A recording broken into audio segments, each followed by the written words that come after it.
rambutan sini. Oke. Nah, selamat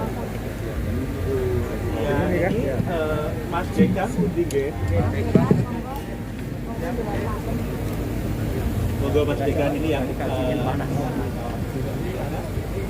Kawasan dengan tujuan khusus yang kita miliki yang diamanahkan ke kita oleh Pak Sekjen dalam kesempatan emas ini ketika kita semua seluruh stakeholder bisa hadir untuk sebuah puncak acara peresmian, kami dapat amanah Ibu Menteri untuk menyampaikan beberapa poin dalam kaitan dengan perkembangan kebijakan pengendalian perubahan iklim.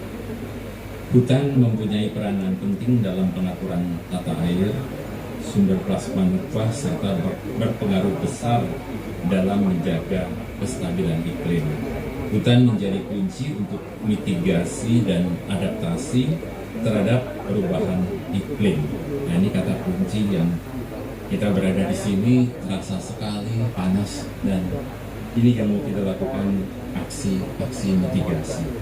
Dan yang perlu dicatat Bapak Ibu yang kami hormati, luas kawasan hutan Indonesia saat ini 125,8 juta hektar, dan kita harus bersyukur 60% daratan Indonesia itu merupakan kawasan hutan atau hutan, dan ini sangat penting untuk kita harus jaga kelestariannya.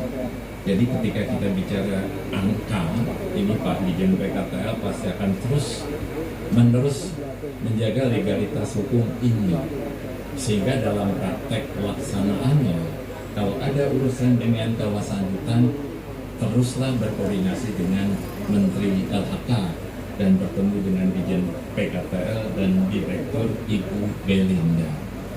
Sederhana sih memang ini Ibu Rektor, tapi kadang-kadang kawan-kawan masih terus dianggap sepele dalam posisi siapa yang bertanggung jawab untuk kawasan hutan Indonesia. Termasuk kita berada di Pulau Jawa ini, dan termasuk kita berada di KHDTK ini adalah merupakan satelit kelola hutan dari 125,8 juta, tapi daratan untuk kawasan hutannya itu 120 juta hektar. Begitu ya Pak Dirjen ya? Nah, saya sebut terus karena Bapak tanggung jawab keluar masuknya menjadi kawasan hutan. Nah, untuk kepentingan tertentu sebagai informasi supaya jelas, kok tiba-tiba ada KHDTK, dan ini untuk publik penting bahwa kawasan hutan dapat ditetapkan. Nah, ini penting sebagai kawasan hutan dengan tujuan khusus KHDTK. Jadi KHDTK inilah amanah dari Undang-Undang 41 tahun 99. Sebutannya di pasal 8 itu kawasan hutan dengan tujuan tertentu. Dan KHDTK termasuk kawasan hutan yang dimohon kepada seluruh lembaga perguruan tinggi dalam mendukung Litbang Kehutanan melalui bagaimana peran dari perguruan tinggi untuk jaga kawasan hutan yang diberikan oleh Menteri LHK, sebutannya KHDTK. Nah, inilah yang kita tahu bahwa tujuannya untuk Litbang Kehutanan, Diklat, dan yang tidak kalah pentingnya ada religi dan budaya setempat. Ada juga KHDTK yang terkait dengan budaya setempat. Nah, inilah. Nah, untuk itu Universitas Gadjah Mada, khususnya Fakultas Kehutanan, telah ditetapkan mendapatkan KHDTPK dengan SK di tahun 2016, dan alhamdulillah penetapan areal KHDTK-nya secara resmi 27 Januari 2021 seluas 10.867,19 hektar. Dan inilah yang sekarang kita ada di sini untuk mendukung luasan ini agar mampu dapat meningkatkan manfaatnya. Dan alhamdulillah hari ini UGM bekerjasama dengan PT Pertamina Persero, dan dalam kaitan itulah kegiatan-kegiatan yang diamanatkan dalam penelitian dan pengembangan kehutanan, pengelolaan KHDTK diharapkan oleh Ibu Menteri agar sejalan dan sinergi dengan kebijakan pemerintah terkait penanganan isu-isu penting kehutanan dan lingkungan hidup, dan yang dikedepankan sekarang adalah pengendalian perubahan iklim. Jadi mesti jelas kita hadir di sini seluruh stakeholder untuk mengantarkan kebijakan yang luar biasa ini. Bapak Ibu yang saya hormati, secara cepat info saja tentang Hari Ozon 16 September ini. Kita bersyukur kesuksesan Protokol Montreal dalam melindungi lapisan ozon atmosfer stratosfer, dan perayaan Hari Ozon dengan tema Global Cooperation Protecting Life on Earth ini menjadikan bahwa dampak implementasi Protokol Montreal telah meluas hingga ke agenda perubahan iklim, sehingga diperlukan aksi nyata, kolaborasi, kemitraan, serta kerjasama untuk menjawab tantangan perubahan iklim dan melindungi bumi bagi generasi ini dan mendatang. Dan akhirnya tadi Pak Direktur SDM Pertamina telah banyak mengulas aksi nyata Pertamina dalam kaitan dengan Hari Ozon Internasional ini. Jadi semuanya itu ada acuannya, Bapak Ibu yang saya hormati. Nah, dalam rangka pengendalian perubahan iklim, kita tidak lagi harus malu untuk memulai lagi dengan Paris Agreement, dengan Undang-Undang Nomor 16 2016, bagaimana komitmen Indonesia dalam dokumen NDC yang dalam hal ini upaya untuk penurunan emisi. Kita bertekad kuat untuk bisa turun 29% di tahun 2030, dan tentunya dengan kekuatan internasional 41%. Bapak Ibu untuk dapat bergabung maju ke depan untuk sama-sama menyaksikan penandatanganan prasasti. Hadirin yang kami hormati, mari kita hitung bersama-sama.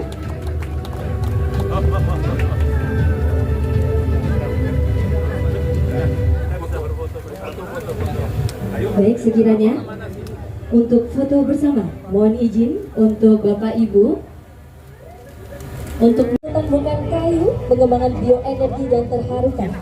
Tanaman yang ditanam diantaranya adalah tanaman kebun. Pohon kebu ini merupakan jenis tanaman yang multiguna. Biji tanaman mengandung minyak nabati yang dapat dimanfaatkan sebagai biodiesel. Di samping itu, biji tanaman hiji ini juga dapat dimanfaatkan sebagai kosmetik, sabun, sampo, pelembut kain dan cat, serta plastik.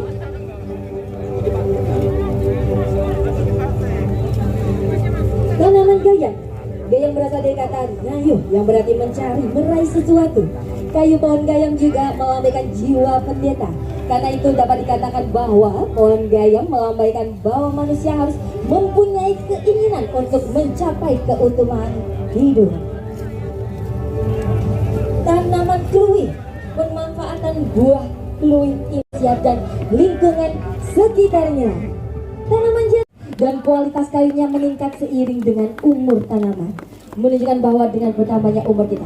Oke, kami persilakan untuk Bapak Ibu untuk bisa foto bersama. Kami persilakan untuk teman-teman media dan teman-teman dokumentasi untuk bisa berfoto bersama. Baik, kami persilakan untuk bisa foto bersama. Kalau bisa mengajukan jempol juga bisa untuk menandakan kesuksesan. Nanti mohon maaf izin untuk Bapak Ibu untuk bisa melambaikan tangan di drone. Lihat di atas, saya hitung ya dengan hitungan 1, 2, 3. Ya, melambaikan tangan Bapak Ibu. Terima kasih. Baik, selanjutnya untuk Bapak Bambang Hendroyono, Bapak Hartono Prawitan Maja, Ibu Ova Emilia, Ibu Fajriah Usman, dimohon untuk. Yang pertama luar biasa, kita semua hadir di sini, seluruh stakeholder ya. Dan kami dari Kementerian LHK, juga dari BRGN, Pak Hartono, dan yang paling utama yang punya KDPK, Rektor UGM, Prof. Ova, ya. Oh, ya, ulang ya. Jadi yang utama kita bersyukur seluruh stakeholder bertemu di sini dan dalam acara yang unik dari tadi kayak gangguan. Gak usah pakai mic, Bang. Gak apa-apa. Oke deh. Sekali lagi kita bersyukur ya hari ini bisa bertemu seluruh stakeholder ya. Dalam posisinya kita berada di KHDTK UGM di Desa Getas ya, Kabupaten Blora, dan ini merupakan sebuah komitmen bersama ya, aksi kolaborasi dan berkomitmen bersama untuk bagaimana upaya-upaya mengendalikan perubahan iklim di Indonesia ini. Dan hari ini kami hadir dalam acara peresmian kerjasama pemanfaatan lahan dan kawasan di area KHDTK Getas UGM, dan stakeholder yang hadir juga yang punya acara ini adalah PT Pertamina Persero, dalam hal ini Yayasan Pertamina atau Pertamina Foundation, yang telah menunjukkan komitmennya bekerja sama dengan Rektor UGM dan juga tentunya dalam hal ini Dekan Fakultas Kehutanan UGM untuk mengelola areal KHDTK Getas ini dalam sebuah konsep atau aksi nyata untuk pengendalian perubahan iklim. Dan dari sinilah sebenarnya kita bisa akan melihat bagaimana komitmen stakeholder BUMN Pertamina ini yang selama ini juga telah berikrar untuk program-program di BUMN khususnya ketahanan energi, dan bagaimana proses perjalanannya untuk bisa memperoleh kerjasama di tempat ini. Dan hadir di sini Bapak Bupati Ngawi, Bapak Bupati Blora, yang arealnya KHDTK seluas 10.867,19 ini, kurang lebih 8.000-an di Blora dan 2.000-an ada di Ngawi. Nah, bagaimana ekosistem KHDTK yang dulu diberikan oleh Menteri LHK kepada Rektor UGM itu memang dengan niat bagaimana pemulihan lingkungan untuk pemulihan ekonomi berbasis massa bisa dilakukan. Dan tanggapan saya kegiatan ini karena sejalan dengan langkah-langkah koreksi kita selama ini yang harus diwujudkan dengan aksi nyata, itu ada kegiatan yang paling utama bagaimana konservasi kawasan termasuk keanekaragaman hayatinya itu dilakukan, dan juga rehabilitasi hutan dan lahannya termasuk rehabilitasi ekosistem mangrove, dan yang paling penting juga bagaimana pemberdayaan masyarakat dengan pendekatan desa bersih berdikari atau desa energi berdikari, yang konsep dasarnya itu sudah ada, dan di tempat inilah akan dilakukan riset, penelitian dan pengembangan di KHDTK yang sudah harus operasional, sehingga pemberdayaan masyarakat yang akan ditarik dari program-program yang dikerjasamakan ini akan menjamin aksi nyata ini bisa terlihat hasilnya, dan kita berharap seluruh stakeholder nantinya akan bisa belajar dari KHDTK yang difasilitasi kerjasama ini. Jadi poin besarnya KLHK sangat supporting sekali stakeholder ya. Kita sangat senang karena pemerintah pusat, pemerintah daerah, dan dalam wujud nyata kehutanan ya, ini bisa bersinergi dan berkolaborasi. Kalau tidak dilakukan aksi nyata seperti ini, kita masing-masing nggak tahu apa yang harus dilakukan. Dan harapan kita tentunya UGM yang telah memiliki KHDTK ini dengan stakeholder Pertamina itu bisa jadi contoh hasil riset ini bisa menjadi rekomendasi kebijakan pemerintah khususnya tentang energi terbarukan dalam posisinya pengendalian perubahan iklim, dan yang tidak kalah pentingnya bagaimana menghitung stok karbon di KHDTK Getas ini. Itu pandangan cepatnya. Ya. Ibu Rektor. Tanggapan Direktur harapannya bagaimana? dengan adanya program ini atau kolaborasi ini ke depan seperti apa?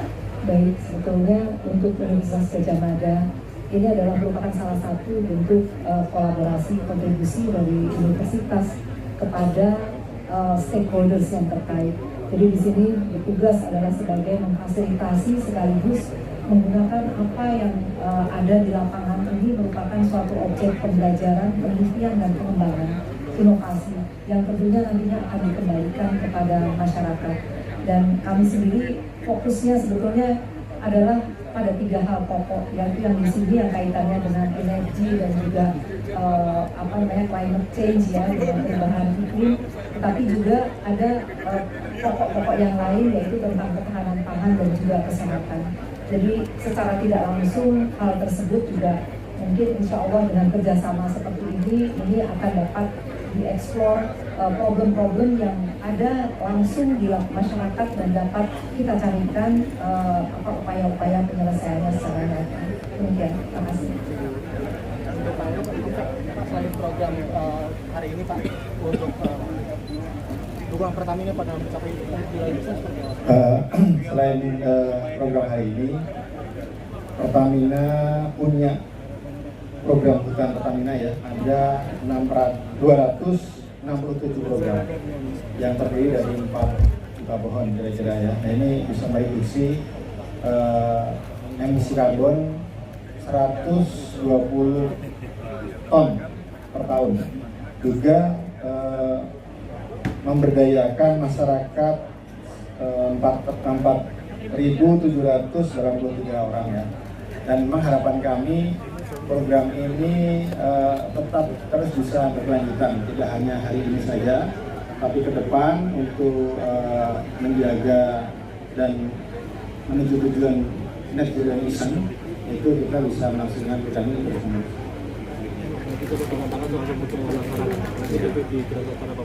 Ya karena ini ya mungkin seperti di sini teman-teman semua pers bahwa kita memberdayakan masyarakat sekitar hutan untuk bisa ikut serta dalam program ini, mulai dari penanaman, kemudian menjaga dan merawat.